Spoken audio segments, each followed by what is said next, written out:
డాగ్స్‌ని లేదా మీ పెట్స్‌ని యూట్యూబ్‌లో అమ్మాలంటే మా ఛానల్ వాట్సాప్ నంబర్‌కి వీడియో పంపించండి. అలాగే ఛానల్‌ని ఇంతవరకు సబ్స్క్రైబ్ చేయకపోతే సబ్స్క్రైబ్ చేసుకోండి. Hi friends, welcome to our channel. ఈరోజు మీకోసం స్క్వీనీ జాతికి చెందిన పప్పీస్ అనేవి అమ్మకానికైతే తీసుకురావటం జరిగింది. టోటల్ 5 పప్పీస్ అమ్మకానికైతే ఉన్నాయి.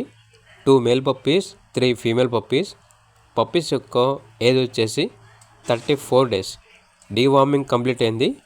పప్పీస్ యొక్క కలర్ వచ్చేసి బ్లాక్ అండ్ ట్యాన్ మరియు లివర్ అండ్ ట్యాన్. చాలా యాక్టివ్గా ఉంటాయి. ఎటువంటి హెల్త్ ప్రాబ్లమ్స్ అనేవి ఏమీ లేవు. ట్రాన్స్పోర్టేషన్ ప్రొవైడ్ చేస్తారు. పప్పీస్ ఉన్న లొకేషన్ వచ్చేసి రాంపల్లి, తెలంగాణ అని అయితే చెప్పడం అయితే జరిగింది. ఓనర్ నేమ్ వచ్చేసి రోహన్. ఇక మేల్ పప్పీస్ యొక్క ప్రైస్ వచ్చేసి 6K అనగా 6,000. ఇక పప్పీస్ కావాలన్న వారు ఈ వీడియో కింద టైటిల్లో ఓనర్ నెంబర్ అనేది డిస్ప్లే చేయడం జరిగింది. ఓనర్కి కాల్ చేయండి. అలాగే ఛానల్ని ఇంతవరకు సబ్స్క్రైబ్ చేయకపోతే సబ్స్క్రైబ్ చేసుకోండి. Thank you. By by.